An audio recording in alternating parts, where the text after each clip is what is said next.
কোনো কিছুর মধ্যেই কিন্তু একদম দি বেস্টটা পাওয়া যায় না, কিন্তু বাংলাদেশের প্রেক্ষাপটে look, mileage, build quality, engine, brand value, each and everything সব কিছু মিলিয়ে হোন্ডা এক্স ব্লেড এই বাইকটা একদম অলমোস্ট দি বেস্ট একটা bike.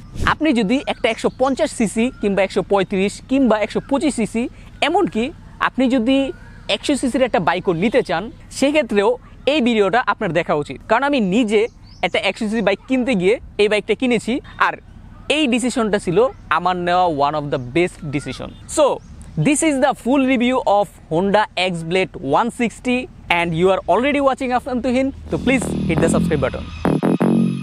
5 innocent people killed, not a sign of a human.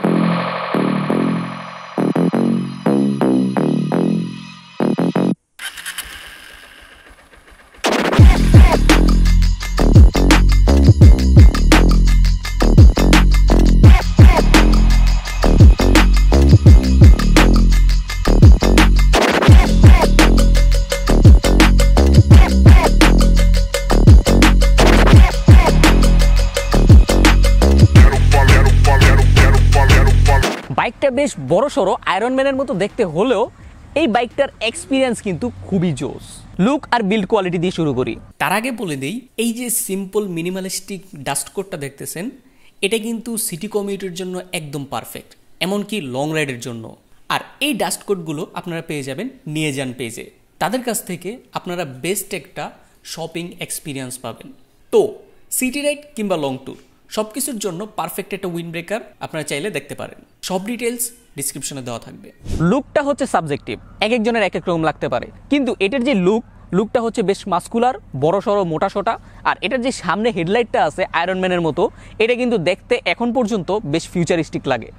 আর এই যে হেডলাইটটা আছে, এই হেডলাইটটা দেখতে যতটা জোস, এইটার হেডলাইটের আলোটা আপনাকে তত বেশি ডিসঅ্যাপয়েন্ট করবে।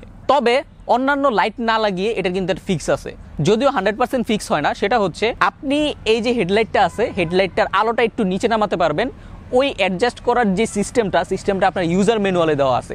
এইখানে নিচে একটা গিয়ারের মতো আছে, সেইখানে আপনি চাইলে হেডলাইটের আলোটা নিচে নামিয়ে ফেলতে পারবেন নিজে। অথবা আপনি সার্ভিস সেন্টারে গিয়ে বললেই হবে যে আমার হেডলাইটের আলোটা একটু নিচে নামিয়ে দেন। বাইকটার মধ্যে AHO ফিচার আছে, যার জন্য আপনি যখনই বাইকটা স্টার্ট দিবেন অটোমেটিক এটার হেডলাইটটা জ্বলে থাকবে।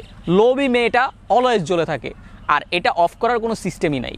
আর এটার যে হেডলাইট আছে, হেডলাইটটা কিন্তু সম্পূর্ণ এলইডি হেডলাইট। এলইডি হলেও এটার হেডলাইটের সাপোর্টটা খুব একটা ভালো না, অ্যাভারেজ। আর এটার মধ্যে হ্যালোজেন ইন্ডিকেটর ইউজ করা হয়েছে, যেটা পার্সোনালি আমার কাছে খারাপ লাগে না, বেশ ভালোই লাগে। আর এই বাইকটা হচ্ছে ডায়মন্ড ফ্রেমের, আর এই বাইকটার বিল্ড কোয়ালিটি কিন্তু বেশ ভালো।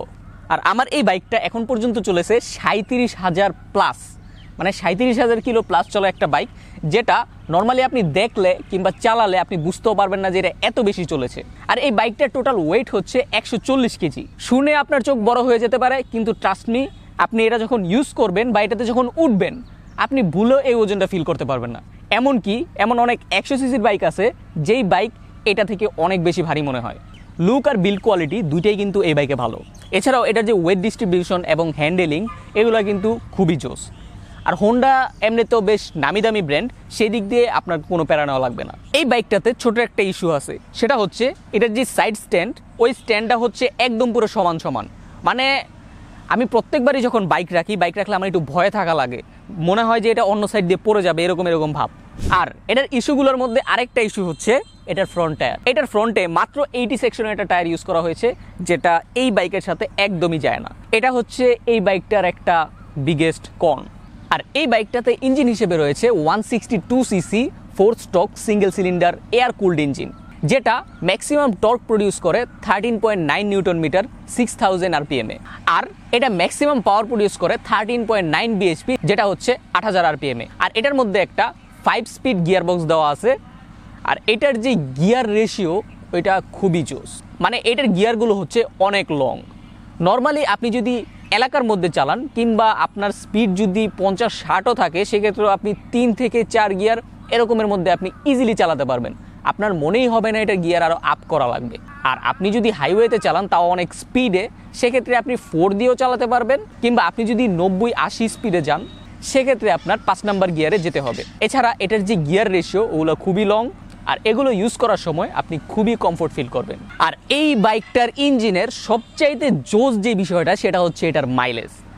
কোম্পানি ক্লেম করে এটা থেকে আপনি 45 মাইলেজ পাবেন, কিন্তু অনেক ইউজার আছে এটা থেকে 55 এমনকি 58 পর্যন্ত মাইলেজ পায় হাইওয়েতে। আর আপনি যদি এলাকার মধ্যে চালান, মোটামুটি স্পিডে চালান, মানে রেগুলার কমিউট করার সময় আপনি এটা থেকে ইজিলি 45 থেকে 50 পর্যন্ত মাইলেজ পাবেন, যেটা এত বড় একটা বাইক এবং 160 সিসি একটা বাইকের তুলনায় অনেক বেশি। এমনকি অনেক 100 সিসি বাইকের থেকেও এটা বেশি মাইলেজ দেয়, তাও আবার এরকম সাইজ আর এরকম ওজন নিয়ে। তো এই হচ্ছে হোন্ডা এক্সব্লেডের ফ্রন্ট ভিউ। এখানে আপনারা মিটারটা দেখতে পারতেছেন, খুবই সুন্দর একটা মিটার। এখানে প্রয়োজনীয় সবই দেওয়া আছে, গিয়ার ইন্ডিকেটর, স্পিডোমিটার, ফুয়েল গজ, তারপর নিচে নিউট্রাল, এবিএস ইনফরমেশন এগুলো দেওয়া থাকে। তো চলেন স্টার্ট দিই। বাই দ্য ওয়ে, আমি কিন্তু একদম রেগুলার মোটর ব্লগার না, অ্যাকশন ক্যাম দিয়ে করি এরকম না। তো চলেন শুরু করা যাক। ইঞ্জিনের সাউন্ডটা কিন্তু শুনতেই পারতেছেন, ইঞ্জিনের সাউন্ড কিন্তু সুপার স্মুথ। মানে আপনি যখন ইউজ করবেন, মানে ইঞ্জিনের সাউন্ডটা শুনলে আপনার কাছে চালাতে মন চাবে খালি। আমার কাছে এটার ইঞ্জিনের সাউন্ডটা খুবই ভালো লাগে। আর এটার যে গিয়ার রেশিও সেটাও আমার কাছে জোস লাগে। বাই দ্য ওয়ে, এই জায়গায় তো ওরকম টানাটানি করা যাবে না, আমি জেন্টলি রাইড করব যেভাবে নর্মালি করি এরকম রাস্তার মধ্যে। কিন্তু আপনাদেরকে একটা জিনিস দেখানোর ট্রাই করব, সেটা হচ্ছে এটার এই গিয়ারটা কত, মানে আমার কাছে অনেক জোস লাগে আর কি। মানে আপনি এরকম এলাকার রাস্তার মধ্যে 3 গিয়ারের ওপরে আপনার দরকারই পড়বে না। আর হাইওয়েতে আপনি যদি 80 কিংবা 90-তে না চালান, সেক্ষেত্রে আপনি 4 গিয়ারেই চালাতে পারবেন। একে তো ইঞ্জিনটা অনেক স্মুথ, তার উপর হচ্ছে গিয়ার রেশিওটা লং। আমি রেগুলারলি ইউজ করলে মানে আমার গিয়ার হচ্ছে, মানে আমার আরপিএম 4000 ক্রস করে খুব কম। আমি 4 গিয়ারে চালাই এরকম এলাকার রাস্তার মধ্যে। এই যে দেখেন 50 উঠে গেছে কিন্তু 3 গিয়ারে, আর আরপিএম কিন্তু 5000 ক্রস করেনি। এই জিনিসটা আমার কাছে ভালো লাগে আর কি।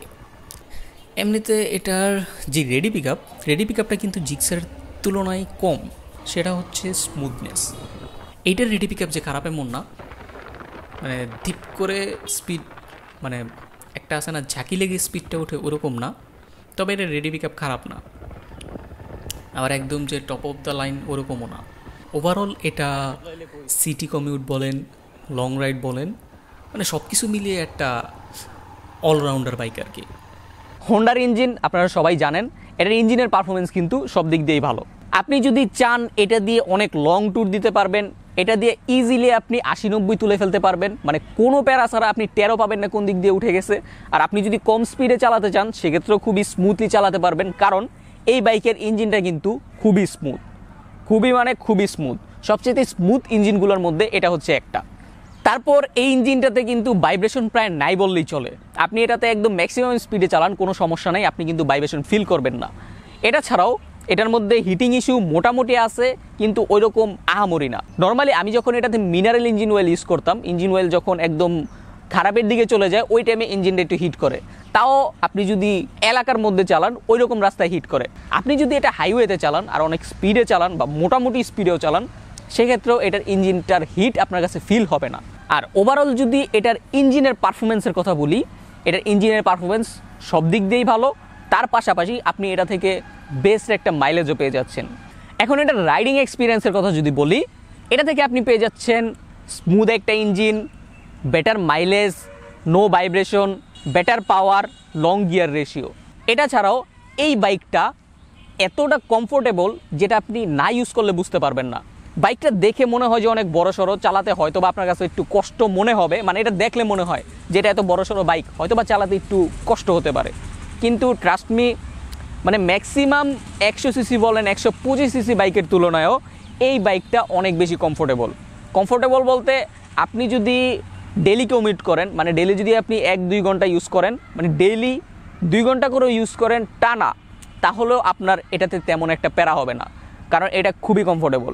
এবার এটার সাসপেনশন ফিডব্যাকের কথা বলি। এটার ফ্রন্টে টেলিস্কোপিক সাসপেনশন ব্যবহার করা হয়েছে, আর এটা এই বাইক এমনকি এই সেগমেন্ট সব কিছুর তুলনায় অনেক চিকন। তবে চিকন হলেও এটার যে সামনের সাসপেনশনের ফিডব্যাকটা কিন্তু খুবই ভালো। আর এটার পিছনে ব্যবহার করা হয়েছে মনোশক সাসপেনশন, আর এই সাসপেনশনের ফিডব্যাকটা কিন্তু বেশ ভালো, তবে নট দ্য বেস্ট। তুলনামূলক একটু হার্ড। এই রেঞ্জের অন্যান্য যে সমস্ত বাইকগুলো আছে ওই বাইকগুলোর তুলনায় এইটার সাসপেনশনটা একটু হার্ড, তবে আপনি যদি পিলিয়ন নিয়ে চালান সেক্ষেত্রে কিন্তু আপনি বেশ ভালো একটা সাপোর্ট পাবেন। আরেকটা কথা না বললেই নয়, সেটা হচ্ছে এটার সিটটা কিন্তু খুব লম্বা একটা সিট, ফ্যামিলি ইউজের জন্য একদম পারফেক্ট। আপনি যদি 3 জন নিয়েও ইউজ করেন সেক্ষেত্রে কিন্তু খুব ভালো একটা ফিডব্যাক পাবেন। নর্মালি 160 কিংবা 150 সিসির মধ্যে কিন্তু এমন সিট দেওয়া হয় না, ওইগুলাতে 3 জন বসতে খুবই প্যারা নেওয়া লাগে, আর ওইগুলাতে ফ্যামিলি ফ্রেন্ডলি সিট দেওয়া হয় না, যেটা এটার মধ্যে দেওয়া আছে। তো কমফোর্টের কথা যদি বলি, এই বাইকটা হচ্ছে এই সেগমেন্টের মধ্যে মোস্ট কমফোর্টেবল বাইকগুলোর মধ্যে একটা। তার কারণ হচ্ছে এটার সিটিং পজিশন।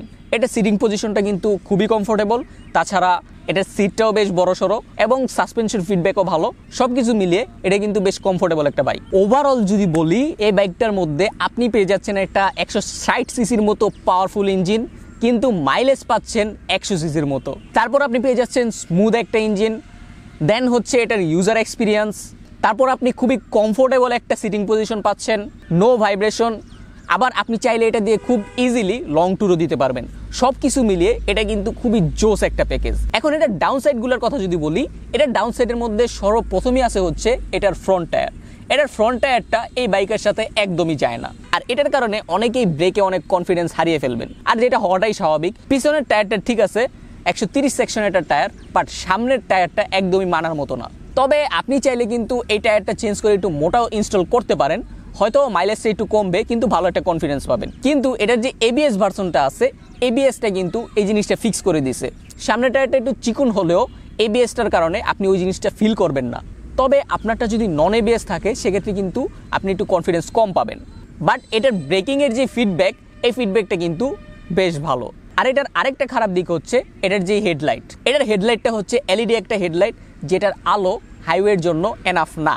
আপনি এটাকে যতটাই অ্যাডজাস্ট করেন, হাইওয়েতে গেলে আপনার এই লাইটটা ভালো একটা সাপোর্ট দিবে না। এখন এটার ব্রেকিং ফিডব্যাকের কথা যদি বলি, এটার সামনে একটা ডিস্ক ব্রেক ব্যবহার করা হয়েছে, আর আপনারটা যদি এবিএস ভার্সন হয়ে থাকে তাহলে পিছনেও ডিস্ক ব্রেক এবং সামনে সিঙ্গেল চ্যানেল এবিএস থাকবে। তো নন এবিএস ভার্সনের মধ্যে আপনি এটার মধ্যে ব্রেকিংয়ে তেমন কনফিডেন্স পাবেন না, যার কারণ হচ্ছে এটা চিকন টায়ার। কিন্তু এটার ব্রেকিং ফিডব্যাক কিন্তু ভালো। যতটা চিকন টায়ার দেখে মনে হয় যে এটা হয়তো স্কিড করবে, তবে অতটা খারাপও না। এটার ব্রেকিং ফিডব্যাক বেশ ভালো, কিন্তু চিকন চাকা হওয়ার কারণে এবিএসটা নিলে আপনার জন্য বেস্ট হবে।